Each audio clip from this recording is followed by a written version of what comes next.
Lipse, say in any wapam Manipur and regionalism. Special case Manipur Daniko. Manipur and regionalism. Manipur se Maning Tamba Maromdom Lepa Ningtu Panjaragasu, Jay Lissing Ani Henna, Magi Poari Lejaba. 𝗙𝗢𝗩 ꯅꯤꯡꯊꯧꯄꯥꯟꯕ ꯈꯤꯇꯪ civilise ꯑꯣꯏꯕꯗꯨꯅ ꯆꯍꯤ 2002 33 AD ꯗꯒꯤ ꯑꯗꯨꯒꯤ ꯃꯃꯥꯡꯗꯁꯨ ꯑꯗꯨꯝ ꯃꯅꯤꯄꯨꯔꯗꯤ ꯂꯩꯔꯕꯅꯤ ꯑꯗꯨꯃꯥꯏꯅ ꯂꯥꯛꯄ ꯑꯁꯤꯅ ꯑꯩꯈꯣꯏ ꯃꯑꯣꯡ ꯑꯃ ꯅꯠꯇ꯭ꯔꯒ ꯑꯃꯗ ꯌꯥꯅꯤꯡꯅ ꯅꯠꯇ꯭ꯔꯒ ꯌꯥꯅꯤꯡꯗꯅ ꯃꯌꯥꯝ ꯑꯃ ꯌꯦꯠꯅꯔꯤꯕꯁꯦ ꯏꯟꯗꯤꯌꯥꯗ ꯃꯔꯖ ꯇꯧꯈ꯭ꯔꯦ ꯑꯦꯅꯦꯛꯁꯦꯁꯟ ꯇꯧꯈ꯭ꯔꯦ ꯍꯥꯏꯗꯅ 1949ꯒꯤ 15 ꯑꯣꯛꯇꯣꯕꯔꯗ 21 ꯁꯦꯞꯇꯦꯝꯕꯔ ꯍꯌꯦꯡꯁꯨ ꯂꯥꯛꯀꯗꯧꯔꯦꯅꯀꯣ ꯑꯁꯤꯗ ꯃꯔꯖꯔ ꯑꯦꯒ꯭ꯔꯤꯃꯦꯟꯅꯤ ꯍꯥꯏꯕ ꯑꯃ ꯃꯇꯝꯗꯨꯒꯤ ꯂꯣꯅ ꯌꯥꯕ꯭ꯔꯥ ꯌꯥꯗꯕ꯭ꯔꯥ ꯑꯗꯨꯒꯤꯗꯃꯛꯇ ꯇꯣꯉꯥꯟꯅ ꯃꯌꯥꯝ ꯑꯃ ꯂꯩꯈ꯭ꯔꯦ ꯑꯗꯨꯗ ꯃꯥꯔꯆ ꯇꯧꯔꯦ ꯍꯥꯏꯔꯒ 15 ꯑꯣꯛꯇꯣꯕꯔꯒꯤ 12 ꯅꯨꯟꯗ 1949ꯒꯤ ꯏꯟꯗꯤꯌꯟ ꯑꯦꯗꯃꯤꯅꯤꯁꯇ꯭ꯔꯦꯁꯟꯒꯤ ꯃꯈꯥꯗ ꯆꯤꯐ ꯀꯃꯤꯁꯅꯔꯒꯤ ꯃꯈꯥꯗ ꯊꯝꯈꯤꯕꯅꯤ ꯑꯗꯨꯗꯒꯤ ꯆꯍꯤ ꯑꯃꯅꯤ ꯂꯩꯔꯒ ꯏꯟꯗꯤꯌꯟ ꯀꯣꯟꯁꯇꯤꯇ꯭ꯌꯨꯁꯟ ꯆꯠꯄ 1950ꯒꯤ 26 ꯖꯅꯋꯥꯔꯤꯗꯒꯤꯗꯤ ꯄꯥꯔꯠ Cꯗ ꯂꯥꯛꯑꯦ ꯏꯟꯗꯤꯌꯥꯗ ꯑꯩꯈꯣꯏꯅ ꯃꯥꯔꯖ ꯍꯦꯛ ꯇꯧꯈꯤꯕ ꯈꯨꯗꯛꯇ ꯄꯥꯔꯠ C ꯑꯣꯏꯗꯦꯀꯣ ꯑꯗꯨꯁꯨ ꯑꯩꯈꯣꯏꯅ ꯈꯤꯇꯪ ꯀꯨꯞꯊꯅ ꯌꯦꯡꯁꯤ ꯆꯍꯤ ꯈꯔꯗꯤ ꯊꯥ ꯈꯔꯗꯤ ꯏꯟꯗꯤꯌꯟ ꯀꯣꯟꯁꯇꯤꯇ꯭ꯌꯨꯁꯟ ꯆꯠꯇ꯭ꯔꯤꯉꯩ 26 ꯖꯅꯋꯥꯔꯤ 1950ꯗꯒꯤ ꯆꯠꯄꯅꯦꯕ ꯑꯗꯨꯅ 49ꯗꯒꯤ ꯊꯥ ꯈꯔ ꯍꯥꯏꯇꯥꯔꯦ ꯃꯁꯤꯗꯤ ꯆꯤꯐ ꯀꯃꯤꯁꯅꯔ ꯄ꯭ꯔꯣꯚꯤꯟꯁ ꯑꯣꯏꯅ ꯂꯩꯔꯒ ꯑꯗꯨꯗꯒꯤ ꯏꯟꯗꯤꯌꯟ ꯀꯣꯟꯁꯇꯤꯇ꯭ꯌꯨꯁꯟ ꯃꯈꯥꯗꯗꯤ ꯄꯥꯔꯠ C ꯁ꯭ꯇꯦꯠ ꯑꯅ ꯍꯥꯏꯔꯛꯄꯅꯦꯕ ꯑꯗꯨꯅ ꯁꯨꯃꯥꯏꯅ ꯂꯥꯛꯄꯁꯤꯅ ꯌꯥꯅꯤꯡꯅ ꯅꯠꯇ꯭ꯔꯒ ꯌꯥꯅꯤꯡꯗꯅ ꯑꯩꯈꯣꯏ ꯄꯨꯜꯂꯒ ꯅꯨꯡꯉꯥꯏꯒꯅꯤ ꯍꯥꯏꯗꯅ ꯇꯧꯔꯨꯕꯗꯣ ꯄꯨꯟꯈꯔꯦ ꯈꯨꯗꯣꯡꯆꯥꯗꯕ ꯃꯌꯥꯝ ꯊꯦꯡꯅꯔꯦ ꯑꯗꯨ ꯍꯥꯏꯔꯨꯗꯅ ꯌꯥꯝ ꯁꯥꯡꯗꯣꯛꯑꯅꯤ ꯑꯗꯨ ꯂꯩꯕꯅ ꯑꯇꯩ ꯁ꯭ꯇꯦꯠꯀꯤꯗꯤ ꯈꯪꯗꯦ ꯑꯇꯩꯒꯤꯁꯨ ꯗꯔꯀꯥꯔ ꯂꯩꯕꯅꯤ ꯑꯩꯈꯣꯏꯒꯤꯗꯤ ꯔꯤꯖꯅꯦꯂꯤꯖꯝ ꯔꯤꯖꯅꯦꯜ ꯄꯣꯂꯤꯇꯤꯀꯦꯜ ꯄꯥꯔꯇꯤ ꯑꯃ ꯐ꯭ꯂꯣꯠ ꯇꯧꯕ ꯑꯃ ꯆꯪꯉꯤ ꯑꯗꯨ ꯍꯥꯟꯅ ꯂꯩꯇꯕ꯭ꯔꯥ ꯍꯥꯏꯔꯗꯤ ꯍꯥꯟꯅ ꯂꯩ ꯃꯌꯥꯝ ꯑꯃ ꯂꯩꯀꯣ 3-4 ꯂꯩꯔꯤ ꯑꯗꯨ ꯍꯧꯖꯤꯛ ꯃꯑꯣꯡ ꯇꯥꯕ꯭ꯔꯥ ꯇꯥꯗꯕ꯭ꯔꯥ ꯑꯗꯨꯒꯤꯗꯤ ꯑꯩ ꯀꯩꯅꯣꯁꯦ ꯑꯩ ꯍꯥꯏꯔꯔꯣꯏ ꯑꯗꯨꯅ ꯇꯧꯔꯤꯕꯁꯤꯗ ꯑꯩꯈꯣꯏ ꯈꯨꯗꯤꯡꯃꯛ ꯑꯁꯤꯒꯤ ꯋꯥꯈꯜꯂꯣꯟꯁꯦ ꯈꯪꯉꯒ ꯅꯦꯁꯅꯦꯜ ꯄꯥꯔꯇꯤꯒ ꯔꯤꯖꯅꯦꯜ ꯄꯥꯔꯇꯤꯒ ꯈꯦꯠꯅꯔꯤꯕꯁꯦ ꯅꯦꯁꯅꯦꯜ ꯄꯥꯔꯇꯤꯁꯤꯒꯤ ꯂꯤꯗꯔꯁꯤꯞꯇꯤ ꯗꯦꯜꯂꯤꯗ ꯂꯩꯌꯦꯕ BJP ꯑꯣꯏꯕ ꯌꯥꯏ ꯀꯣꯡꯒ꯭ꯔꯦꯁ ꯑꯣꯏꯕ ꯌꯥꯏ ꯑꯗꯨꯒ ꯑꯇꯩ ꯑꯣꯏꯕ ꯑꯇꯩꯅꯕꯨ ꯈꯔ ꯐꯩ ꯍꯥꯏ ꯀꯃꯥꯟ ꯁꯤꯁꯇꯦꯝꯁꯦ CPI-ꯒꯨꯝꯕꯅ ꯈꯔꯕꯨ ꯍꯟꯊꯩ ꯍꯥꯏꯕꯗꯤ ꯃꯣꯏꯒꯤꯗꯤ ꯃꯣꯏ ꯄꯥꯔꯇꯤ ꯁ꯭ꯇꯦꯠ ꯀꯥꯎꯟꯁꯤꯜꯅ ꯂꯧꯕꯗ ꯑꯥ ꯁꯦꯟꯇꯔꯅ ꯑꯗꯨꯝ ꯌꯥꯏꯑꯕ ꯑꯗꯨꯒ BJP ꯑꯃꯁꯨꯡ ꯀꯣꯡꯒ꯭ꯔꯦꯁꯀꯤꯗꯤ ꯁꯤꯗ ꯂꯧꯕꯗ ꯑꯥꯗ ꯌꯥꯔꯣꯏꯔꯗꯤ ꯆꯤꯐ ꯃꯤꯅꯤꯁꯇꯔꯁꯨ ꯁꯤꯗ ꯄꯥꯝꯕꯗꯣ ꯌꯥꯗꯦ ꯑꯥꯗꯒꯤ ꯃꯤꯗꯨꯅ ꯌꯥꯍꯜꯂꯒ ꯇꯧꯔꯛꯀꯗꯕꯅꯦꯕ ꯑꯗꯨꯅ ꯍꯥꯏ ꯀꯃꯥꯟꯅꯤꯖꯝꯁꯤ ꯌꯥꯝ ꯋꯥꯡꯕꯅꯤꯅ ꯍꯥꯏ ꯀꯃꯥꯟꯗꯨꯅ ꯃꯔꯝ ꯑꯣꯏꯗꯅ ꯍꯧꯖꯤꯛꯀꯤ ꯁ꯭ꯇꯦꯠ ꯑꯦꯗꯃꯤꯅꯤꯁꯇ꯭ꯔꯦꯁꯟ ꯁ꯭ꯇꯦꯠꯀꯤ ꯀꯩꯅꯣ ꯁꯣꯚꯔꯦꯟ ꯂꯩꯖꯔꯤꯕ ꯂꯤꯁ 2ꯒꯤ ꯂꯩꯖꯔꯤꯕꯁꯦ ꯑꯩꯈꯣꯏꯅ ꯇꯧꯕ ꯉꯝꯗꯦ ꯍꯥꯏꯔꯤꯗꯅ ꯆꯤꯐ ꯃꯤꯅꯤꯁꯇꯔ ꯃꯈꯣꯡ ꯃꯈꯨꯠ ꯄꯨꯜꯂꯦ ꯍꯥꯏꯔꯤꯁꯦ ꯍꯧꯖꯤꯛꯀꯤ ꯂꯩꯔꯤꯕ ꯅꯦꯁꯅꯦꯜ ꯄꯥꯔꯇꯤ ꯑꯣꯏꯕꯒꯤꯅꯦꯕ ꯃꯃꯇꯥ ꯕꯦꯅꯔꯖꯤꯗ ꯇꯧꯗꯅ ꯅꯠꯇ꯭ꯔꯒ ꯀꯩꯅꯣꯗ ꯂꯦꯅꯤꯟꯗ ꯇꯧꯅ ꯇꯥꯃꯤꯜ ꯅꯥꯗꯨꯗ ꯑꯗꯨꯒ ꯀꯦꯔꯂꯥꯗ ꯇꯧꯅ ꯉꯝꯃꯣꯏꯑꯕ ꯑꯗꯨꯅ ꯑꯗꯨꯒꯨꯝꯕꯒꯤ ꯄꯣꯠ ꯑꯃ ꯑꯣꯏꯕꯅꯤꯅ ꯍꯣꯏ ꯅꯦꯁꯅꯦꯜ ꯄꯥꯔꯇꯤꯅ ꯀꯔꯤꯒꯨꯝꯕ ꯀꯥꯟꯗ ꯐꯕꯁꯨ ꯂꯩ ꯅꯦꯁꯅꯦꯜ ꯄꯥꯔꯇꯤꯗꯨꯅ ꯔꯤꯖꯅꯦꯜ ꯑꯥꯎꯠꯂꯨꯛ ꯇꯧꯔꯒ BJPꯁꯦ ꯑꯗꯨꯅꯤ ꯒꯥꯏꯗꯤ ꯀ꯭ꯂꯦꯝ ꯇꯧꯖꯕꯅꯤ ꯔꯤꯖꯅꯦꯜꯗ ꯑꯦꯝꯐꯦꯁꯤꯁ ꯄꯤꯕ ꯍꯥꯏꯔꯒ ꯍꯧꯖꯤꯛꯇꯤ ꯄꯤꯗꯕꯗꯧꯅ ꯇꯧꯋꯦꯕ ꯁꯦꯟꯇ꯭ꯔꯦꯂꯤꯖꯝ ꯑꯁꯤꯗ ꯇꯧꯋꯦꯕ ꯑꯗꯨꯅ ꯔꯤꯖꯅꯦꯂꯤꯖꯝꯁꯦ ꯃꯁꯤꯗ ꯄꯤꯔꯤꯕꯁꯦ ꯃꯁꯤ ꯇꯦꯔꯤꯇꯣꯔꯤꯌꯦꯜ ꯑꯣꯇꯣꯅꯣꯃꯤꯒꯤꯗꯃꯛ ꯀꯟꯗꯤꯁꯟ 3 ꯂꯩꯌꯦꯕ ꯔꯤꯖꯅꯦꯂꯤꯖꯝꯒꯤ ꯔꯤꯖꯅꯦꯜ ꯄꯥꯔꯇꯤ ꯂꯤꯡꯗꯕ ꯌꯥꯗꯕꯒꯤ ꯀꯔꯤꯅꯣ ꯇꯦꯔꯤꯇꯣꯔꯤꯌꯦꯜ ꯑꯣꯇꯣꯅꯣꯃꯤ ꯉꯁꯥꯏ ꯑꯣꯖꯥ ꯁꯣꯅꯥꯝꯅꯤꯅ ꯄꯥꯔꯇꯤ ꯑꯣꯏꯅ ꯍꯥꯏꯗꯔꯦ ꯑꯩꯈꯣꯏꯒꯤ ꯑꯣꯇꯣꯅꯣꯃꯤ ꯑꯃ ꯄꯤꯕ ꯐꯩ ꯍꯥꯏꯕꯗꯣ ꯔꯤꯖꯅꯦꯜ ꯄꯥꯔꯇꯤꯅ ꯇꯦꯔꯤꯇꯣꯔꯤꯌꯦꯜ ꯑꯣꯇꯣꯅꯣꯃꯤꯁꯦ ꯋꯤꯗꯤꯟ ꯌꯨꯅꯤꯇꯔꯤ ꯁ꯭ꯇꯦꯠ ꯃꯌꯥꯝꯒꯤ ꯌꯨꯅꯤꯇꯔꯤꯅꯦ ꯍꯥꯏꯕꯁꯤꯗ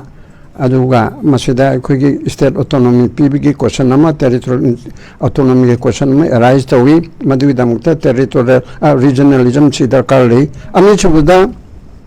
ꯑꯣꯔꯒꯅꯥꯏꯖꯦꯁꯟ ꯑꯣꯐ ꯁꯦꯟꯇ꯭ꯔꯦꯜ ꯁ꯭ꯇꯦꯠ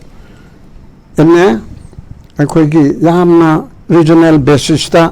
ꯑꯗꯨꯒ ꯔꯤꯖꯅꯦꯜ ꯄꯣꯂꯤꯁꯤꯗ ꯃꯗꯨꯒꯤ ꯑꯥꯎꯠꯂꯨꯛꯇ ꯆꯠꯅꯅꯕ ꯍꯣꯠꯅꯕꯗ ꯔꯤꯖꯅꯦꯂꯤꯖꯝ ꯆꯠꯄ ꯔꯤꯖꯅꯦꯜ ꯄꯥꯔꯇꯤ ꯑꯃ ꯗꯔꯀꯥꯔ ꯂꯩ ꯑꯍꯨꯝꯁꯨꯕꯗ decentralization and regional autonomy decentralization ꯁꯦꯟꯇꯔꯒꯤ ꯄꯥꯋꯔꯁꯦ ꯈꯔ decentralize ꯇꯧꯔꯦ ꯍꯥꯏꯔꯒ ꯑꯗꯨꯒ regionalism regional autonomyꯗ ꯈꯔ ꯍꯦꯟꯅ ꯄꯤꯕ ꯍꯧꯖꯤꯛꯃꯛ ꯏꯟꯗꯤꯌꯥꯒꯤ ꯈ꯭ꯋꯥꯏꯗꯒꯤ ꯂꯤꯔꯕ regional ꯄꯥꯔꯇꯤꯁꯤ ꯑꯀꯥꯂꯤ ꯗꯣꯜꯅꯤ ꯑꯗꯨꯒꯤ ꯃꯊꯪꯗ DMK ꯑꯀꯥꯂꯤ ꯗꯣꯜꯗꯤ ꯏꯟꯗꯤꯌꯥꯅ ꯅꯤꯡꯇꯝꯗ꯭ꯔꯤꯉꯩ ꯃꯃꯥꯡꯗ ꯂꯩꯔꯝꯃꯦ adudagi DMK Dravida Munnetra Karjagram madudagi thorakpa All India Anna Dravida Munnetra Karjagam adagi Telugu Desam Assam Gana Parishad ka haibana leiripse khar maming panbad yabada adi kona thengbada Biju Janata Dal ha adagi leire aduga mayam sigi manungda Manipur gi India go second largest second oldest not largest oldest say Manipur People's Party no oyaba 1968 ta gi lingi bani 26 January December aduna masina regional party oina 1972 gi statehood phangbada ihan hanma sason tobse minority community ge Alimuddin bu regional party sigi leader khalaga madigi front gi chief minister se mana oi regional party aduna pairakpa kanda matamda congress ni adu pairakpa kanda aikoi 13 August na hairipse masi regional party tuna tawdigi tawna adu damukta aikoi na tongamna ta ki belere adigi home ministry na noi 13 August tawgunu petros dia tawgunu aina hairakpa adu che ma tawrak prejumna yaimana preside tawraga Alimudana chief guest oiba male adu gi duda chi du pisalapa home na si pir ena adu yaimana paraga Alimudin pe Alimudina tawraga kana umandi check yada kano da chukai re galang thokpa he adu mana tra samana che de sur sur tawraga ojoi na habi matung de manung inati moi de de horak panina ko adu smai te Alimudina lang tho ya ba da kal leite adi matung che de suti ain tore indiagi bhibi giri laktana khongjomda marai bakal halli aikoya kan akoya thobu singda bharat ki president mana non gi bse pauna gi thangal gi leiriba sida non bse masi bhibi giri India ki president India ki top most citizen number 1 citizen si lakrabani adudagi MPS lengba adu gi ma am lai reko aduna chumai tawdana regional chatpasi ki kanabal leiba aduna hojiki chida laaga hojiki cha tha trang ma tha taruk ana haibasi regional party na haraga tung top pa budi yapunti khaliling budi changi ko Mamta Banerjee na tawripsi lokthok pa yaramni dana ngamde aba adigi DMK se lokthok pa ngamde aba aduga atai hoi national conference ki Jammu Kashmir ga lokthok tana president rule tawraga 370 ga lokthok tana tawi ko aduna amani adu haipet mong tab ama oiraga di akoina kanaga doripsi national level da national party sakar pairi ba aduga mari leinaraga state ke level di akoi regional party nam paigani natraga tinarapso national party ke tinagani hairuga regional party to na sab absolute majority natraga su regional party na lead to bayaba aduma national party maga paibada kasu kaide ba adu leiriba phibam sida aina haning di leiriba phibam sida akoi kanose Manipur gi damukta di mayam amso hoji yam kanna mayam chilangnari aduda lingkhat pamati chumme na haiba kansida muka adu su leiri chidi adu su leiri chidi na haibase adu nataba lingkhat karidi praja punamaki mo lauraga hojikti internet ki jugni dana adu tawraga mipong kote mukta noigi mod ami pigu praja mayam gi Manipur regional party ma pajonal en mathau tabra madugi merit and demerit haine ko orga mi lak ama ni gi tha mi manu da heti hen phangana ba adu tawraga akhangai mayam ko seminar gun tawraga politics te yauroi da ba mi adi ko mi adu te leiri ba mi chingda politics te yauroi da ba adu regionalism am leiba pami ka haiba mi su pithan le ba moi mayam ge su motaraga mo opinion du lauraga ranti tawda ba mi khaludi khalam tar nang achina tawraga lit tawr u haidana adu migi mongam tawraga adu nataba hanali richidi mi yankai ma humpu mutraga ko chonda lautho gaini haiba adu nataba hawiti computer gi juknina bana masigo opinion lobada thama asigu magbil lawrega masilingba phabra phatabra kalitor yani yaroi haiba achil aka pros and cons mayam tasileraga akanga hai humpu humdra kaurega close door seminar am tawraga si ohen si ideology do socialism hai bisi yauchi natraga regionalism da du yauchi haibana chingba mayam chi tawraga lingbadi phagani Manipur gi damtadi chapchai haina ma chmaina thamki yamna overall mayam thamgi leadership se masisigi important leadership se masi fazana leiba ma dakar he has to he has a pivotal role to be played. Chauba ma role amani man swai lauduri se do akoigi regional party si akoigi kanoda akoigi state si da haiba tare akoigi kano mayam sina attract oi daba haigadra akoi pabung unda lakchige pabung mayam sina chang ba wat pege akoigi attract to ba wat pa masi akoina leadership si basi phajana leitaba gine na lawgaduri bra leadership leitraga di akoigi adum masana dum obviously adum kano to bata bani well organized adum tawroi swaita adum hobam di leirani kari gine pabung akoi swaita leader kano se regional political party se phajana leiram do sitare sidaraga huju su mayam dum se changling bagi sengmaning me apamba me ere te se kamai thamni baba mase chome ke hairi baduma leadership se da depend tawe MPP na Saturn bana anirak ahumlak 1991 ya dwai da su pai bani arkaran be na chimin to waraga 72 da mu pai re ada 74 da su mu pai re mu anirak MPP na then MPP na lusing ba pranta su amu arkaran be na 91 war mane akui prohibition imai bel mam na law ba prohibition che toram se prohibition e kaina putho mi se moi matam dai ni aduna leadership sida masigi akoigi da integrity labor wat pa haitare leite habdi ade ko adu di thorak tariba MPP se matamam de lera me second largest ne second makpudi original di akali dol su 1920 dal ingat pani adu ning tamma matungi dadi DMK ge hek mathang da akoigi MPP se oyaba second largest harido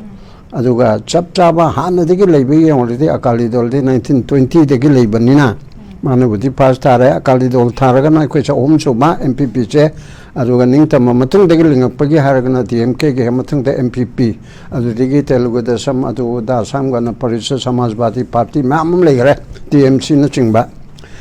aduna hoji ayamba bharat ki state chowbada lairipsi regional party na aduga iban maharashtra babu sip sena tawna hoji maksu sip sena na pairi dana BJP na support to orga suko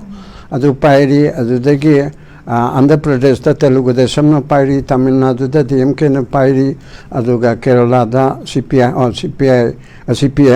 adu national party orga su regional gumba haitare adu gumba ama oi ma bodi CPM bodi national party ni adu main toraga pairi aduga regional party china hen phagala adi national so ekhale aba samna harabada Aam Aadmi Party Delhi khaktagi oiba Punjab gi oiba state ani parakpa regional party ma oibada changi bisi state aduki assembly gi mikhal da yamdarabada 6% phangadam ne aba lo da haripse aduga MLA ani kagadam ne aba yamdarabada 6% phangba MLA ani phangba aduna ai yama chitita hore akoina tauba chiri biren honorable CM ga maino XMP ga ani si auraga igi Democratic Revolutionary People's Party ana DRPP ana malarami 2001 gi akoi USM ga sema ba matungda mayam chi loina jonna iting mai thado kharakanda rainte dol si mai thado kharakanda akoi mayam se asina horaktana aduda USM yoramba muko yoramba adika konedi to khraba mayam masin hodana ibu leader oidabe yadena aidina kana matagi da yaroi aduna USM yoramba kangbu adu su tawgadamni hain toraga hojiki Pramanda BJP da leigre adigi LC Samarendra Kuraigi Sahamnagi MSU gi oramba moidu yawle kolle na haibedigi phare haidana tai udoe hebam leram thongam udoe aduna toraga abra Khemchan goy aduga RK Anand aduga Sarat anam leram adu vilam lai ge hoji ibomcha ga karam sarakani hoji kari mantri dana CM ga Khemchan si yawri haidi be mayam si bedat lowang adu du haidana mayam si toraga political party office mai thagare assembly mai thagare anobama plot to de yade aidi to jaro haibna yaroi na human right ki karki to wadi kharab mayam na khangbi ba leibedu da nang ne lit to gadabni hairegaling dana MLA ani kare adu akoi regional party da recognize to geba 6% de more than am thine han phangre adu MLA ani kare moina pigbe ingredient su reba adu bu sai hairi to maina MLA oiriba ani duna congress om da mars torsi na kan na takpudagi ꯑꯁ ꯑꯗꯩ MLA ꯑꯅꯤ ꯌꯥꯎꯗ꯭ꯔꯒꯗꯤ ꯀꯥꯟꯅꯗ꯭ꯔꯦꯅ ꯍꯣꯏ ꯍꯣꯏ ꯍꯥꯏꯅ ꯆꯍꯤꯃꯨꯛ ꯇꯧꯔꯝꯃꯒ ꯃꯣꯏ ꯑꯅꯤ ꯃꯟꯇ꯭ꯔꯤ ꯑꯣꯏꯔꯒ ꯃꯔꯖ ꯇꯧꯔ ꯃꯇꯥꯡꯁꯦ ꯑꯩꯈꯣꯏ ꯀꯣꯡꯒ꯭ꯔꯦꯁꯇ ꯃꯔꯖ ꯇꯧꯈꯤꯕꯁꯦ ꯁ꯭ꯋꯥꯏꯁꯤꯗ ꯑꯩꯈꯣꯏꯒꯤ ꯔꯤꯖꯅꯦꯜ ꯄꯥꯔꯇꯤꯁꯤꯡꯁꯤꯅ ꯑꯩꯈꯣꯏꯒꯤ ꯈꯇꯪ ꯍꯥꯏꯕ ꯇꯥꯔꯦ ꯑꯩꯒꯤ ꯁ꯭ꯇꯦꯟꯁꯦ ꯈꯇꯪ ꯗꯥꯎꯟ ꯆꯠꯂꯛꯄ ꯃꯇꯝꯗ ꯑꯗꯨ ꯏꯊꯟꯇꯅ ꯌꯥꯗꯕ ꯑꯃ ꯂꯩꯌꯦꯕ ꯑꯩꯅ ꯆꯪꯅꯤꯡꯗꯦ ꯍꯥꯏꯗꯅ MLA ꯑꯅꯤꯗꯤ ꯆꯪꯈ꯭ꯔꯅꯤ 7% ꯆꯪꯈ꯭ꯔꯅꯤ ꯑꯣꯔꯒꯅꯥꯏꯖꯦꯁꯟꯒꯤ ꯑꯩꯗꯪ ꯂꯩꯍꯧꯔꯅꯤ ꯑꯗꯩ RK ꯑꯅꯟꯈꯣꯏ ꯑꯗꯒꯤ ꯂꯩꯔꯤꯕ ꯃꯌꯥꯝꯁꯤꯗ ꯉꯥꯏꯍꯧꯔꯅꯤ ꯑꯗꯨꯗꯤ ꯄꯨꯂꯞꯅ ꯇꯧꯔꯒ ꯑꯐꯕ ꯈꯜꯂ ꯂꯩꯒꯗ꯭ꯔꯥ ꯍꯥꯏꯅ ꯃꯇꯝꯗꯨꯒꯤ ꯋꯥꯈꯜꯗꯀꯣ ꯑꯦꯗꯚꯥꯏꯖꯔꯁꯨ ꯂꯩꯇꯕꯅꯤꯅ ꯐꯔꯦ ꯐꯔꯦꯅ ꯃꯣꯏꯅꯤꯅ ꯆꯤꯡꯉꯝꯅꯤꯅ ꯇꯧꯔꯁꯤ ꯍꯥꯏꯅ 2003ꯒꯤ ꯀꯌꯥꯅꯣ ꯀꯥꯎꯕ ꯀꯥꯎꯔꯦ ꯑꯗꯨꯗ ꯑꯩꯈꯣꯏ ꯃꯥꯔꯖ ꯇꯧꯔꯦ ꯍꯥꯏꯗꯅ ꯑꯩꯈꯣꯏꯒꯤ ꯗꯤꯁꯀ꯭ꯋꯥꯂꯤꯐꯤꯀꯦꯁꯟꯒꯤ ꯑꯦꯛꯁꯨ ꯂꯩꯕꯅꯤꯅ MLA ꯑꯅꯤꯈꯛ ꯂꯩꯕꯗ 100% ꯑꯣꯏꯔꯦꯗꯅ ꯑꯗꯒꯤ ꯄꯥꯔꯇꯤ ꯄ꯭ꯔꯁꯤꯗꯦꯟ ꯖꯦꯅꯔꯦꯜ ꯁꯦꯀ꯭ꯔꯦꯇꯔꯤ ꯈꯔ ꯑꯦꯛꯖꯤꯀ꯭ꯌꯨꯇꯤꯚ ꯃꯦꯝꯕꯔ ꯈꯔꯒ ꯄꯨꯂꯞ ꯆꯪꯉꯕꯅꯤꯅ ꯄꯨꯂꯞ ꯃꯥꯔꯖ ꯇꯧꯔꯦ ꯍꯥꯏꯅ ꯂꯧꯔꯒ ꯑꯗꯒꯤꯗꯤ MPꯒꯤ ꯀꯔꯤ ꯀꯔꯤꯗꯣ DRPPꯗꯤ ꯆꯪꯉꯛꯄ ꯄ꯭ꯔꯁꯤꯗꯦꯟ ꯈꯥꯗꯦꯃꯅꯤꯗ ꯄꯤꯅꯤ ꯈꯣꯠꯅꯤ ꯍꯥꯏꯅ ꯇꯧꯔꯒ ꯑꯗꯨꯃꯨꯛꯄꯨ ꯆꯪꯈ꯭ꯔꯀꯥꯟꯗꯗꯤ ꯅꯝꯊꯥꯛ ꯍꯥꯏꯒꯗ꯭ꯔꯥ ꯀꯔꯤ ꯍꯥꯏꯅꯤ ꯑꯗꯨ ꯇꯧꯔꯒ ꯃꯩꯅꯣꯗ ꯑꯣꯏꯅ ꯄꯤꯔꯦ ꯍꯥꯏꯅ ꯇꯧꯕꯗꯒꯤ ꯑꯩꯅ ꯑꯁ ꯔꯥꯖꯅꯤꯇꯤꯁꯤꯗꯤ ꯅꯨꯡꯉꯥꯏꯔꯔꯣꯏ ꯃꯁꯤ ꯑꯩ ꯍꯩꯅꯔꯔꯣꯏ ꯍꯥꯏꯗꯅ ꯑꯩ ꯇꯣꯛꯆꯔꯦ ꯍꯥꯏꯗꯅ 2004ꯒꯤ ꯖꯅꯋꯥꯔꯤ 31 ꯏꯃꯥ ꯀꯨꯝꯕꯤ ꯁꯤꯕ ꯅꯨꯃꯤꯠꯇꯨꯅꯤ ꯑꯩ ꯑꯦꯛꯇꯤꯚ ꯄꯣꯂꯤꯇꯤꯛꯁ ꯑꯃꯁꯨꯡ ꯏꯂꯦꯛꯇꯣꯔꯦꯜ ꯄꯣꯂꯤꯇꯤꯛꯁꯇꯒꯤ ꯑꯩ ꯕꯤꯗꯥꯏ ꯂꯧꯔꯦ ꯍꯥꯏꯅ ꯄ꯭ꯔꯦꯁ ꯀꯟꯐꯔꯦꯟꯁ ꯇꯧꯔꯒ ꯇꯣꯛꯊꯣꯛꯑꯦꯔꯒ ꯕꯥꯔꯒꯤ ꯄ꯭ꯔꯁꯤꯗꯦꯟ ꯑꯣꯏꯗꯅ ꯍꯧꯒꯠꯂꯒ ꯁꯨꯝ ꯂꯥꯛꯄꯅꯦꯕ ꯑꯗꯨꯅ ꯑꯩꯅ ꯊꯝꯅꯤꯡꯉꯤꯕꯗꯤ ꯑꯗꯨꯒꯤꯗꯨꯁꯨ ꯃꯥꯅ ꯃꯄꯨꯡꯗ ꯑꯣꯏꯔꯤꯕ ꯃꯣꯏ 7% ꯑꯅꯤꯗꯨꯅ ꯆꯪꯅꯁꯦ ꯍꯥꯏꯕꯅꯤꯅ ꯑꯩꯅꯗꯤ ꯀꯔꯤ ꯎꯄꯥꯏ ꯂꯩ ꯑꯗꯨꯗꯤ ꯃꯆꯦꯠ ꯇꯥꯕꯤꯗꯨ ꯑꯣꯏ ꯇꯥꯕ ꯑꯗꯨꯅꯗꯤ ꯐꯔꯦ ꯍꯥꯏꯗꯅ ꯇꯧꯔꯒ ꯇꯧꯈꯤꯕꯗꯨꯗ ꯑꯗꯨꯒꯤ ꯀꯥꯏꯈ꯭ꯔꯦ ꯐꯦꯗꯔꯦꯜ ꯄꯥꯔꯇꯤ ꯀꯥꯏꯈ꯭ꯔꯦ ꯑꯗꯨꯗꯒꯤ ꯑꯇꯩ ꯑꯇꯩ ꯍꯣꯏ ꯍꯧꯖꯤꯛ NPP ꯍꯥꯏꯕ ꯑꯃ ꯍꯤꯡꯉꯤ ꯅꯦꯁꯅꯦꯜ ꯄꯤꯄꯜꯁ ꯄꯥꯔꯇꯤ ꯑꯗꯨꯁꯨ ꯆꯨꯔꯆꯥꯟꯄꯨꯔꯗꯒꯤ ꯇꯧꯔꯒ ꯃꯅꯤꯄꯨꯔꯗꯒꯤ ꯇꯧꯔꯒ ꯇꯧꯈꯤꯕꯅꯤ ꯏꯍꯥꯟ ꯍꯥꯟꯕ MLA ꯑꯅꯤ ꯀꯥꯔꯝꯒꯨꯝ ꯇꯧꯕꯅꯤ ꯑꯗꯨꯒ ꯀꯩꯅꯣꯅ ꯑꯩꯈꯣꯏꯒꯤ PA ꯁꯪꯃꯥꯒꯤ ꯃꯆꯥꯅꯨꯄꯥ ꯍꯧꯖꯤꯛ ꯆꯤꯞ ꯃꯤꯅꯤꯁꯇꯔ ꯑꯣꯏꯔꯤꯕꯁꯦ ꯑꯁꯤꯅ ꯇꯧꯔꯦꯔꯒ ꯃꯦꯘꯥꯂꯌꯥꯗ ꯃꯄꯨꯡ ꯑꯣꯏꯔꯒ ꯃꯅꯤꯄꯨꯔꯗꯁꯨ ꯍꯧꯖꯤꯛ 9 ꯀꯥꯔꯤꯗꯅ ꯂꯤꯡꯗꯕꯗꯤ ꯅꯠꯇꯦ 9 ꯀꯥꯔꯒ ꯃꯣꯏ ꯆꯞ ꯆꯥꯕ ꯇꯧꯒꯦ ꯍꯥꯏꯔꯗꯤ ꯌꯥꯕꯅꯤ ꯑꯗ ꯃꯣꯏꯁꯤ ꯑꯗꯨꯝ BJPꯒꯤ ꯆꯠꯃꯤꯟꯅꯕꯗꯨꯗ BJPꯅꯥꯏꯖꯦꯁꯟ ꯇꯧꯈ꯭ꯔꯕ꯭ꯔꯥ ꯀꯔꯤꯅꯣ ꯚꯥꯞ ꯃꯦꯟ ꯑꯃ ꯇꯥꯗ꯭ꯔꯦ ꯑꯗꯨꯅ ꯍꯥꯟꯅ ꯃꯌꯥꯝ ꯑꯃ ꯂꯩꯕ MPP ꯂꯩ NPP ꯂꯩ ꯑꯗꯨꯗꯒꯤ ꯑꯗꯨꯗ ꯍꯥꯏꯗꯅ ꯃꯌꯥꯝ ꯑꯃ ꯂꯩꯕꯁꯤꯗ ꯅꯩꯗꯞ ꯍꯥꯏꯅ ꯑꯃ ꯂꯩꯔꯝꯃꯤ ꯑꯗꯨ ꯁꯤꯗꯈ꯭ꯔꯦ ꯑꯁꯤꯒ ꯐꯦꯗꯔꯦꯜ ꯄꯥꯔꯇꯤ ꯃꯨꯠꯈ꯭ꯔꯦ ꯑꯩꯈꯣꯏꯒꯤ DRPP ꯃꯨꯠꯈ꯭ꯔꯦ ꯑꯗ ꯍꯧꯖꯤꯛꯁꯦ ꯃꯁꯤ ꯂꯩꯔꯤꯕ ꯃꯌꯥꯝ ꯂꯈꯥ ꯑꯃ ꯂꯩꯖꯔꯒꯁꯨ ꯍꯧꯖꯤꯛ ꯃꯌꯥꯝꯅ ꯄ꯭ꯔꯦꯁꯔ ꯄꯤꯔꯤꯕꯁꯦ ꯁꯔꯀꯜ ꯀꯌꯥꯗꯒꯤ ꯃꯔꯨꯑꯣꯏꯅ ꯑꯩꯉꯣꯟꯗ ꯍꯧꯕꯤꯔꯤꯕꯁꯦ ꯑꯩꯅ ꯑꯩꯗꯤ ꯑꯍꯜ ꯑꯣꯏꯔꯦ ꯚꯣꯠ ꯂꯦꯞꯀꯗꯕꯁꯨ ꯂꯩꯇ꯭ꯔꯦ ꯑꯗ ꯌꯥꯔꯣꯏ ꯑꯃꯗꯤ ꯇꯧꯔꯝꯒꯗꯕꯅꯤ ꯍꯥꯏꯗꯅ ꯀꯔꯅꯦꯜ ꯑꯣꯏꯔꯝꯕ ꯃꯌꯥꯝ ꯑꯗꯨꯗꯒꯤ ꯏꯟꯗꯤꯌꯥꯒꯤ ꯃꯤꯅꯤꯁꯇꯔ ꯇꯥꯕ ꯕꯣꯗꯤ ꯕꯤꯜꯗꯤꯡꯗ ꯀꯔꯤꯗ ꯇꯧꯕ ꯃꯌꯥꯝ ꯑꯗꯒꯤ ꯑꯇꯩ ꯑꯇꯩ ꯑꯩ ꯑꯗꯨꯝ ꯍꯥꯏꯗꯣꯛꯑꯝꯅꯤꯀோ ꯁꯤ ꯃꯌꯥꯝꯁꯤ ꯂꯥꯛꯇꯅ ꯄ꯭ꯔꯦꯁꯔ ꯄꯤꯔꯤꯑꯕ ꯑꯗꯨꯒ ꯉꯁꯥꯏꯒꯤ ꯁꯣꯃꯣꯔꯦꯟꯗ꯭ꯔ ꯍꯥꯏꯒꯤ ꯑꯗꯨꯃꯥꯏꯅ ꯔꯤꯖꯅꯦꯜ ꯄꯥꯔꯇꯤ ꯇꯧꯗꯣꯔꯤꯕꯁꯦ ꯃꯁꯤ ꯅꯣꯔꯠ ꯏꯁꯀꯤ ꯑꯣꯏꯁꯤ ꯍꯥꯏꯕ ꯑꯩꯅ ꯈꯔꯗꯤ ꯋꯥꯅꯤꯗ ꯑꯗꯨ ꯌꯦꯡꯁꯤ ꯑꯩ ꯍꯦꯛꯇ ꯇꯧꯕꯁꯨ ꯉꯝꯕ ꯅꯠꯇꯦ ꯑꯗꯨ ꯉꯁꯥꯏ ꯑꯩ ꯍꯥꯏꯔꯤꯗꯣ ꯃꯌꯥꯝꯗꯒꯤ ꯑꯣꯄꯤꯅꯤꯌꯟ ꯀꯧꯔꯒ ꯑꯩꯈꯣꯏꯒꯤ ꯄꯣꯂꯤꯇꯤꯛꯁꯇꯗꯤ ꯌꯥꯎꯔꯣꯏꯗꯕ ꯉꯁꯥꯏ ꯀꯣꯀꯨꯃꯤꯅ ꯍꯥꯏꯔꯤꯗꯣ ꯑꯩꯈꯣꯏ ꯑꯊꯧꯕ ꯑꯩꯈꯣꯏ ꯑꯗꯨ ꯀꯅꯥ ꯔꯤꯖꯅꯦꯜ ꯄꯣꯂꯤꯇꯤꯀꯦꯜ ꯄꯥꯔꯇꯤ ꯑꯃ ꯂꯩꯕ ꯐꯩ ꯍꯥꯏꯕꯁꯤ ꯂꯣꯏꯅ ꯍꯥꯏꯌꯦꯕ ꯑꯗ ꯑꯩꯈꯣꯏꯗꯤ ꯌꯥꯎꯗꯧ ꯅꯠꯇꯦ ꯑꯗ ꯍꯦꯔꯤꯀꯣꯟꯒꯤ ꯀꯔꯤꯒꯤ ꯂꯩꯔꯝꯕ ꯍꯥꯟꯅ ꯄ꯭ꯔꯁꯤꯗꯦꯟ ꯑꯣꯏꯔꯝꯕ ꯔꯇꯟꯈꯣꯏ ꯀꯔꯤꯈꯣꯏ ꯑꯁ ꯄꯣꯂꯤꯇꯤꯀꯦꯜ ꯄꯥꯔꯇꯤ ꯑꯃꯗꯤ ꯂꯩꯕ ꯐꯩ ꯑꯩꯈꯣꯏꯕꯨꯗꯤ ꯔꯥꯖꯅꯤꯇꯤ ꯌꯥꯎꯖꯔꯣꯏ ꯑꯩꯈꯣꯏꯒꯤ ꯑꯣꯏꯅ ꯉꯁꯥꯏ ꯀꯣꯀꯨꯃꯤꯅ ꯀꯩꯅꯣꯅ ꯀꯣꯑꯣꯔꯗꯤꯅꯦꯇꯔꯅ ꯍꯥꯏꯔꯤꯗꯣ ꯑꯩꯈꯣꯏꯗꯤ ꯔꯥꯖꯅꯤꯇꯤ ꯌꯥꯎꯖꯔꯦ ꯑꯗꯨꯕꯨ ꯑꯩꯈꯣꯏꯒꯤ ꯔꯤꯖꯅꯦꯂꯤꯖꯝ ꯑꯃ ꯑꯩꯈꯣꯏ ꯃꯌꯥꯝꯅ ꯌꯣꯛꯈꯠꯂꯦꯔꯒ DMKꯗ ꯃꯣꯏꯒꯤ ꯃꯌꯥꯝꯅ ꯌꯣꯛꯈꯠꯂꯤꯕ ꯁꯨꯃꯥꯏꯅ ꯂꯩꯕꯗꯤ ꯐꯩ ꯍꯥꯏꯕꯅꯦꯕ ꯑꯗꯨꯗ ꯑꯩ ꯂꯣꯏꯁꯤꯜꯂꯒꯦ ꯑꯗꯨꯒꯤ ꯄꯣꯠ ꯑꯗꯨꯗ ꯑꯩꯅ ꯉꯝꯒꯗ꯭ꯔꯥ ꯉꯝꯃꯣꯏꯗ꯭ꯔꯥ ꯍꯥꯏꯗꯤ ꯚꯣꯠꯇꯤ ꯂꯦꯞꯄꯔꯣꯏ ꯍꯥꯏꯅ ꯍꯥꯏꯕꯁꯤꯗ ꯃꯌꯥꯝ ꯈꯟꯅꯔꯦꯔꯒ ꯃꯌꯥꯝꯅ ꯑꯄꯥꯝꯕ ꯃꯤꯁꯤꯡꯗꯨꯅ ꯂꯤꯗ ꯇꯧꯍꯜꯂꯦꯔꯒ ꯑꯗꯨꯒꯨꯝꯕ ꯑꯣꯄꯤꯅꯤꯌꯟ ꯃꯌꯥꯝ ꯑꯃ ꯍꯦꯛ ꯂꯩꯔꯤꯕ ꯃꯅꯨꯡ ꯃꯄꯥꯟ ꯄꯨꯝꯅꯃꯛ ꯑꯁꯤ ꯃꯅꯤꯄꯨꯔꯒꯤ ꯃꯄꯥꯟꯗ ꯂꯩꯕ ꯃꯅꯤꯄꯨꯔꯒꯤ ꯃꯅꯨꯡꯗ ꯂꯩꯕ ꯑꯃꯦꯔꯤꯀꯥꯒꯤ ꯃꯩꯇꯩꯁꯤꯡ ꯕ꯭ꯔꯤꯇꯦꯟꯒꯤ ꯃꯩꯇꯩꯁꯤꯡ ꯑꯗꯨꯒ ꯁꯥꯎꯠ ꯏꯟꯗꯤꯌꯥꯗ ꯂꯩꯔꯤꯕꯁꯤꯡ ꯃꯣꯏ ꯃꯌꯥꯝꯅ ꯄꯥꯝꯕꯁꯨ ꯂꯩꯌꯦꯕ ꯑꯗꯨꯅ ꯇꯔꯥꯅ ꯑꯩꯈꯣꯏ 50 ꯑꯃꯅ 100 ꯑꯩꯒ ꯇꯤꯟꯅꯕ ꯑꯩꯅ ꯍꯥꯏꯕ ꯌꯥꯕ ꯈꯔ ꯈꯣꯝꯖꯤꯜꯂꯒ ꯍꯦꯛ ꯇꯧꯕꯗꯨ ꯅꯠꯇꯕ ꯀꯂꯦꯛꯇꯤꯚ ꯑꯣꯏꯅ ꯃꯌꯥꯝꯁꯤ ꯃꯣꯠ ꯄꯤꯍꯜꯂꯔꯒ ꯃꯣꯠꯁꯤ ꯂꯥꯛꯑꯃꯅꯤ ꯑꯗꯨꯝ ꯂꯥꯛꯀꯅꯦꯕ ꯇꯁꯦꯡꯅ ꯀꯧꯕꯗ ꯑꯗꯨ ꯇꯧꯔꯦ ꯀꯃꯤꯇꯤ ꯑꯃ ꯁꯦꯝꯃꯒ ꯀꯧꯕ ꯇꯥꯕꯅꯤ ꯁꯦꯝꯗ꯭ꯔꯤꯉꯩꯗ ꯑꯗꯣ ꯃꯁꯤ ꯃꯦꯔꯤꯠꯅ ꯀꯔꯤꯅꯣ ꯗꯤꯃꯦꯔꯤꯠꯅ ꯀꯔꯤꯅꯣ ꯀꯔꯝꯍꯥꯏꯅ ꯑꯣꯏꯍꯟꯅꯤꯡꯉꯤ ꯑꯥꯏꯗꯤꯌꯣꯂꯣꯖꯤꯅ ꯀꯔꯤ ꯕꯦꯖ ꯑꯣꯏꯍꯟꯅꯤꯡꯉꯤ ꯑꯣꯇꯣꯅꯣꯃꯤ ꯑꯣꯏꯕꯗꯨꯃꯗꯤ ꯂꯩꯔꯦ ꯑꯗꯨꯒꯤ ꯃꯊꯛꯇ ꯀꯔꯤ ꯇꯧꯍꯟꯅꯤꯡꯉꯤ ꯍꯥꯏꯕꯅꯆꯤꯡꯕ ꯃꯌꯥꯝ ꯑꯃ ꯇꯧꯔꯒ ꯀꯔꯝꯕ ꯃꯤꯑꯣꯏꯅ ꯇꯧꯒꯅꯤ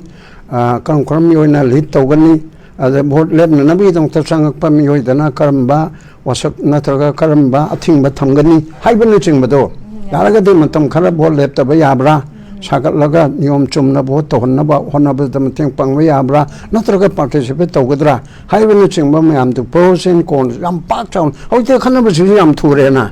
ꯃꯣꯕꯥꯏꯜꯗ ꯌꯥꯔꯦ ꯑꯗꯨ ꯑꯣꯟꯂꯥꯏꯟꯗ ꯌꯥꯔꯦ ꯃꯌꯥꯝꯒꯤ ꯃꯣꯠ ꯄꯤꯔꯛꯎ ꯑꯗꯨꯅ ꯍꯥꯏꯕ ꯃꯔꯤ ꯄꯤꯔꯛꯀꯅꯦꯕ ꯉꯁꯤꯃꯛꯇꯁꯨ ꯑꯗꯨꯝ ꯄꯤꯔꯛꯀꯅꯦꯕ ꯑꯗꯨꯅ ꯁꯤꯒꯨꯝꯕ ꯃꯌꯥꯝ ꯂꯩꯕꯅꯤꯅ ꯑꯁꯦꯡꯕ ꯂꯤꯗꯔꯁꯤꯞ ꯑꯃ ꯑꯩꯈꯣꯏ ꯍꯥꯟꯅ ꯂꯩꯇ꯭ꯔꯒꯁꯨ ꯑꯩꯈꯣꯏꯅ ꯄꯨꯊꯣꯛꯄ ꯆꯪꯉꯤ ꯂꯤꯗꯔꯁꯤꯞ ꯅꯦꯇꯥ ꯑꯦꯔꯥꯕꯣꯠꯅ ꯃꯥꯅ ꯑꯣꯏꯖꯔꯛꯄꯅꯤ ꯃꯌꯥꯝꯅ ꯁꯦꯝꯃꯨꯕ ꯅꯠꯇꯦ ꯑꯩꯈꯣꯏꯒꯤꯗꯤ ꯂꯤꯗꯔꯁꯤꯞꯇꯨ ꯊꯣꯔꯛꯇꯕꯅꯤꯅ ꯑꯩꯈꯣꯏ ꯃꯌꯥꯝꯅ ꯄꯨꯊꯣꯛꯑꯒ ꯁꯤ ꯇꯧꯔꯗꯤ ꯁꯤ ꯇꯧꯕ ꯍꯥꯏꯗꯤ ꯃꯌꯥꯝꯅ ꯈꯤꯇꯪ ꯄꯤꯁꯤꯜꯂꯔꯒ ꯇꯣꯝꯗꯒꯤ ꯍꯦꯔꯤ ꯀꯅꯥꯅꯣꯃ ꯑꯍꯜꯂ ꯑꯉꯥꯡꯂ ꯅꯪꯒꯤ ꯂꯤꯗꯔꯁꯤꯞꯇ ꯑꯩꯈꯣꯏ ꯃꯌꯥꯝ ꯑꯩꯁꯨ ꯌꯥꯕ ꯇꯥꯕꯅꯤ ꯃꯌꯥꯝꯅ ꯍꯥꯏꯕꯗꯨꯗ ꯅꯪ ꯂꯤꯗꯔ ꯑꯣꯏꯌꯨ ꯍꯥꯏꯔꯦꯔꯒ ꯑꯗꯨꯒꯨꯝꯕꯗꯨꯗ ꯑꯩꯈꯣꯏꯅ ꯇꯧꯕ ꯆꯨꯝꯃꯦꯕ ꯍꯧꯖꯤꯛꯀꯤ ꯑꯩꯈꯣꯏꯒꯤ ꯀꯩꯅꯣꯁꯤ ꯄꯥꯕꯨꯡꯅꯁꯨ ꯃꯃꯥꯡꯗ ꯐꯖꯅ ꯇꯥꯛꯄꯤꯈ꯭ꯔꯦ ꯇꯣꯉꯥꯟ ꯇꯣꯉꯥꯟꯕ ꯏꯁꯇꯦꯠꯁꯤꯡꯗ ꯃꯄꯥꯡꯒꯜ ꯌꯥꯝ ꯀꯟꯅ ꯑꯩꯈꯣꯏꯒꯤ ꯔꯤꯖꯅꯦꯜ ꯄꯥꯔꯇꯤꯁꯤꯡꯅ ꯑꯩꯈꯣꯏꯒꯤ ꯌꯥꯝꯅ ꯐꯣꯔꯁꯐꯨꯜ ꯑꯃ ꯑꯣꯏꯅ ꯑꯩꯈꯣꯏꯅ ꯄꯥꯏꯕ ꯃꯌꯥꯝ ꯑꯃ ꯂꯩꯔꯤ ꯑꯗꯨꯒ ꯑꯩꯈꯣꯏꯒꯤꯁꯤꯁꯨ ꯍꯥꯟꯅ ꯑꯣꯏꯔꯝꯃꯤꯅꯤ ꯁꯤꯒꯤ ꯄꯣꯠꯁꯦ ꯄ꯭ꯔꯖꯥꯒꯤ ꯃꯦꯟꯗꯦꯠꯁꯦ ꯐꯪꯉꯦ ꯍꯥꯏꯔꯀꯥꯟꯗ ꯁꯨꯝ ꯁꯤꯊꯔꯛꯄꯩ ꯋꯥꯅꯤ ꯍꯧꯖꯤꯛ ꯑꯩꯈꯣꯏꯅ ꯎꯔꯤꯁꯦ ꯑꯗꯣ ꯃꯁꯤꯁꯦ ꯑꯩꯈꯣꯏꯅ ꯀꯝꯃꯨꯅꯤꯇꯤ ꯃꯌꯥꯝ ꯇꯥꯕꯗꯅ ꯃꯌꯥꯝꯒꯤ ꯃꯪꯂꯥꯟ ꯑꯄꯨꯟꯕꯁꯤ ꯀꯂꯦꯛꯇꯤꯞ ꯑꯩꯈꯣꯏꯒꯤ ꯑꯥꯏꯗꯤꯌꯥꯁꯤ ꯃꯁꯤꯁꯦ ꯁꯥꯐ ꯇꯧꯕ ꯉꯝꯗ꯭ꯔꯕꯅꯤꯅ ꯑꯩꯈꯣꯏꯒꯤ ꯁꯣꯝꯗ ꯂꯩꯔꯤꯕ ꯑꯩꯈꯣꯏꯒꯤ ꯅꯦꯁꯅꯦꯜ ꯄꯣꯂꯤꯇꯤꯀꯦꯜ ꯄꯥꯔꯇꯤꯁꯤꯗ ꯃꯁꯤꯗꯩꯗ ꯑꯩꯈꯣꯏ ꯑꯦꯡꯒꯦꯖ ꯇꯧꯁꯤꯟꯕꯅ ꯃꯁꯤꯗ ꯑꯣꯏꯅ ꯌꯥꯎꯁꯤꯟꯕꯅ ꯐꯔꯅꯤ ꯀꯥꯏꯅ ꯈꯜꯂꯤꯕ ꯖꯥꯠꯂꯥ ꯀꯃꯥꯏꯅ ꯊꯝꯕꯤꯅꯤꯡꯉꯤ ꯑꯗꯨꯃꯛꯅꯤ ꯃꯊꯟꯇꯅ ꯍꯤꯡꯕꯗꯨ ꯉꯝꯗꯕ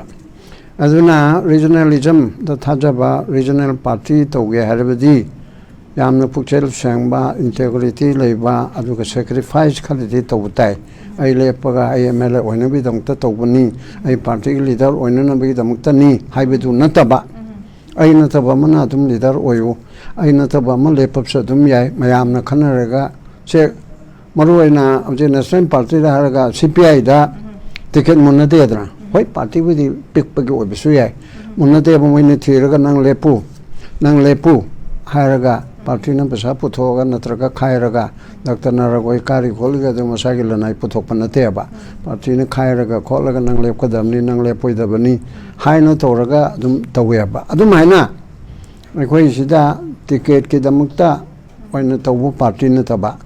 ꯍꯧꯖꯤꯛꯇꯤ ꯏꯂꯦꯛꯇꯣꯔꯦꯜ ꯔꯤꯐꯣꯔꯝꯒ ꯂꯥꯛꯑꯒꯗꯤ ꯑꯩꯈꯣꯏꯒꯤ ꯑꯃꯦꯔꯤꯀꯥꯒꯤ ꯁꯨꯃꯥꯏꯅ ꯄꯥꯔꯇꯤ ꯃꯅꯨꯡꯗ ꯀꯅꯥꯅ ꯀꯦꯟꯗꯤꯗꯦꯠ ꯑꯣꯏꯒꯗꯒꯦ ꯌꯥꯏꯁ꯭ꯀꯨꯜ ꯀꯦꯟꯗ꯭ꯔ ꯍꯥꯏꯔꯦ ꯑꯗꯨꯗꯤ ꯍꯧꯖꯤꯛ ꯔꯤꯖꯅꯦꯜ ꯄꯥꯔꯇꯤꯁꯤꯒꯤ ꯅꯠꯇ꯭ꯔꯒ ꯑꯦꯅꯤ ꯅꯦꯁꯅꯦꯜ ꯄꯥꯔꯇꯤꯗꯨꯒꯤ ꯀꯦꯟꯗꯤꯗꯦꯠꯁꯦ ꯃꯣꯏꯒꯤ ꯃꯦꯝꯕꯔ 1,000 ꯂꯩꯔꯤꯕ ꯑꯗꯨꯅ ꯚꯣꯠ ꯊꯥꯗꯔꯦꯔꯒ ꯏꯂꯦꯛꯁꯟ ꯀꯃꯤꯁꯟꯗ ꯄꯤꯔꯒ ꯑꯗꯨꯒꯨꯝꯕ ꯇꯧꯕꯒꯤ ꯐꯤꯕꯝꯗꯨ ꯑꯗꯨ ꯂꯥꯛꯅꯅꯕꯅꯦꯕ ꯑꯩꯈꯣꯏꯒꯤ ꯄ꯭ꯔꯣꯄꯣꯔꯁꯅꯦꯜ ꯏꯂꯦꯛꯇꯣꯔꯦꯜ ꯁꯤꯁꯇꯦꯝ ꯀꯥꯗꯨ ꯍꯥꯏꯔꯗꯤ ꯑꯃꯦꯔꯤꯀꯥꯟ ꯇꯥꯏꯞꯇ ꯄꯥꯔꯇꯤꯅ ꯀꯦꯟꯗ꯭ꯔ ꯑꯃꯒꯤ ꯃꯤꯔꯦꯞ ꯈꯟꯕꯁꯦ ꯚꯣꯠ ꯇꯧꯔꯒ ꯈꯟꯕ ꯃꯣꯏ ꯄꯥꯔꯇꯤꯃꯦꯟ ꯀꯦꯟꯗ꯭ꯔꯗꯨꯗ ꯂꯩꯕꯗꯣ ꯑꯗꯨꯒꯤ ꯃꯑꯣꯡꯗꯨꯗ ꯂꯥꯛꯑꯒ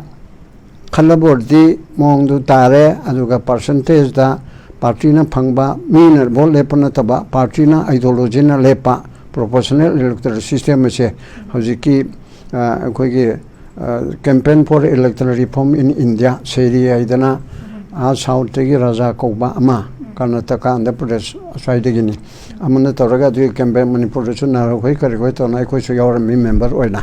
ꯍꯧꯖꯤꯛꯀꯤ ꯂꯩꯔꯤꯁꯤꯅ ꯐꯥꯁ ꯄꯥꯁ ꯄꯣꯁ ꯀꯧꯏ ꯍꯥꯏꯗꯤ ꯃꯌꯥꯝ ꯑꯃ ꯂꯦꯞꯄꯦꯔꯒ ꯃꯤ 30,000 ꯂꯩꯕ ꯀꯦꯟꯗ꯭ꯔꯗ ꯃꯤ 10 ꯂꯦꯞꯄꯒ 5,000ꯅ ꯈ꯭ꯋꯥꯏꯗꯒꯤ ꯌꯥꯝꯅ ꯐꯪꯉꯦ ꯑꯗꯨꯗꯤ ꯃꯥ ꯈꯜꯂꯦ ꯍꯥꯏꯕ 25,000 ꯑꯃꯅ ꯃꯥꯕꯨ ꯌꯥꯗ꯭ꯔꯕꯁꯨ ꯑꯗꯨꯒꯤ ꯁꯤꯁꯇꯦꯝꯁꯤꯅ ꯐꯥꯁ ꯄꯥꯁ ꯄꯣꯁ ꯍꯥꯏꯅ ꯍꯥꯏꯕ ꯄꯣꯁ ꯄꯥꯏꯕ ꯍꯥꯟꯕ ꯇꯥꯟꯅꯕꯗꯣ ꯑꯗꯨꯅ ꯂꯣꯏꯔꯦꯕ ꯑꯗꯨꯒ ꯄ꯭ꯔꯣꯄꯣꯔꯁꯅꯦꯜ ꯏꯂꯦꯛꯇꯣꯔꯦꯜ ꯁꯤꯁꯇꯦꯝꯁꯤꯗꯗꯤ ꯑꯥꯏꯗꯤꯌꯣꯂꯣꯖꯤꯅ ꯃꯦꯅꯤꯐꯦꯁꯇꯣꯅ ꯃꯤꯕꯨꯗꯤ ꯂꯦꯞꯀꯗꯧꯔꯤꯕꯅꯤ ꯑꯗꯨꯗ ꯄꯥꯔꯇꯤꯗꯨ ꯕꯦꯁ ꯇꯧꯔꯒ ꯀꯝꯃꯨꯅꯤꯁꯅ ꯁꯤ ꯇꯧꯅꯤ ꯍꯥꯏ ꯀꯣꯡꯒ꯭ꯔꯦꯁꯅ ꯁꯤ ꯇꯧꯅꯤ ꯍꯥꯏ ꯁꯤꯅ ꯁꯤ ꯇꯧꯅꯤ ꯍꯥꯏꯔꯒ ꯃꯣꯏꯒꯤ ꯃꯤ 60ꯗꯨꯕꯨꯗꯤ ꯑꯗꯨꯝ ꯖꯒꯥꯕꯨꯗꯤ ꯊꯝꯒꯗꯕ ꯑꯗꯨꯅ ꯑꯩꯉꯣꯟꯗ ꯇꯤꯀꯦꯠ ꯄꯤꯗ ꯌꯥꯗꯦ ꯑꯗꯨ ꯄꯤꯗ ꯌꯥꯗꯦ ꯍꯥꯏꯕꯒꯤ ꯀꯣꯏꯁꯟꯗꯨ ꯂꯩꯔꯣꯏꯕ ꯑꯗꯨꯒꯨꯝꯕꯒꯤ ꯐꯤꯕꯝꯗꯨ ꯂꯥꯛꯑꯕ ꯀꯥꯟꯗ ꯁꯨ ꯐꯒꯅꯤ ꯑꯗꯨꯅ ꯍꯧꯖꯤꯛꯀꯤꯁꯤꯗꯗꯤ ꯌꯥꯝ ꯇꯦꯟꯅ ꯁꯝꯅ ꯍꯥꯏꯔꯕꯗ ꯂꯤꯗꯔꯁꯤꯞ ꯇꯧꯒꯗꯧꯔꯤꯕꯁꯦ ꯑꯁꯤꯗ ꯌꯥꯝ ꯗꯤꯄꯦꯟ ꯇꯧꯔꯦ ꯃꯥꯅ ꯚꯣꯠ ꯂꯦꯞꯄꯒꯤ ꯑꯁꯥ ꯇꯧꯔꯣꯏꯗꯕ ꯍꯥꯏꯗꯤ ꯀꯔꯤꯒꯤꯁꯨ ꯃꯌꯥꯝꯅ ꯍꯥꯏꯔꯒ ꯀꯔꯤꯁꯨ ꯇꯧꯔꯣꯏꯗꯒꯦꯗꯣ ꯑꯗꯒꯤ ꯂꯦꯞꯇꯕ ꯌꯥꯗꯦ ꯍꯥꯏꯅ ꯈꯟꯕ ꯃꯤꯗꯨ ꯊꯥꯗꯣꯛꯄ ꯑꯗ ꯑꯩꯒꯤ ꯑꯣꯏꯖꯕ ꯊꯥꯗꯣꯛꯑꯒ ꯇꯨꯡꯒꯤ ꯏꯆꯥ ꯏꯅꯥꯎꯁꯤꯡꯁꯤꯒꯤ ꯑꯣꯏꯕ ꯁꯤꯒꯨꯝꯕ ꯔꯤꯖꯅꯦꯜ ꯑꯃ DMKꯒꯨꯝꯅ ꯑꯗꯨꯒ ꯇ꯭ꯔꯤꯅꯥꯃꯨꯜꯒꯨꯝꯅ ꯑꯗꯨꯒ ꯇꯦꯂꯨꯒꯨꯗ ꯁꯤꯒꯨꯝꯕꯅ ꯃꯣꯏ ꯑꯗꯨꯃꯛ ꯌꯧꯗ꯭ꯔꯕ ꯍꯧꯕꯗ ꯈꯤꯇꯪꯗꯤ ꯇꯧꯕ ꯌꯥꯕ ꯑꯗꯨ ꯉꯁꯥꯏꯒꯤ ꯅꯣꯔꯠ ꯏꯁꯇꯔꯟꯒꯤꯗꯤ ꯑꯣꯏꯕ ꯇꯥꯏ North Eastern gidi oibtai aduga Manipur gi manungdasu Naga Maitai Pangal adu ibam kuki ayang irang olang pharapkanda loirakanda moi yauge harapsu yaba aduga magi mong ama thammeraga kuki adi original kuki digi waniko koi foreigner kuki gi wanate aduna aduga mutawreraga all concern sinupi dagi nupa dagi adagi retired person dagi adu brain mayam leibu puthokadaba mayam advisory council ka thamdana wakalun thadaba haidi BJP nang si toripse RSS na wakalun piri midana ajadi inbang ngammi ka ngamdega to hajuki hayang che RSS ki phamdoripse samani to nai khoi ki regional party mamang ida kanglei li kain lerami majana dalal sarmo khoi toba karge toba adu pangkoi kuide adum kai hre aduna adugma pass history da tongan ba federal lerami sasun paibe orami ge DRPP lerami adugi adu lerami lo ne tongre MPP dangdi maming da orabsu amada orasu mana akoi party office leiba phannong khara thama da lak mangam tara malak ni moibudi hingi bako asisu organization do ningthi jana tawi tawde ni ma hainaripse koina eta pura hunbasu nataba amna sigum phiba mon tawisi mi de yam depend tawre ba koigi situation chi nga koi kar tawdana koi yaroi aigi vote lep na bigi aigi nakalam de le political phangda bigi la aga sid lep ki haibidu ohendaba regional outlook laiba aduga national gi oiba wakan nasu bharat ponumakta koi thingmina da yade aduga bharat ingna bonamda aigi regionalism se masi chaukat handaba yade haiba adugumba yamna kanba will kanba adugi kangbuna semachumi aduda koi civil society singna inti jana back tawraga moi rangte yaubinu pramamni ko yauge har guchu adu toga kona yaubna mani rangte yaubi gano adu regional ge kano force ma thamma phai haibise sai kano na somani don haibido adu aida adu phajeba ama thammam seba akoi su yauda ba yai akoi ama thambira ma pameba adu thoidona adumda ai lagi badi leite ba ai pamsu pamde adu mayam siga pambada regional party ma thamba hana su mayam leiko adu mong tabu le de hana le mayam si chu punchilak pa yai pulap punching ning bigi wapum so dum leitabnate adu somna punchil aga tabu su yai ba adu main thamjaka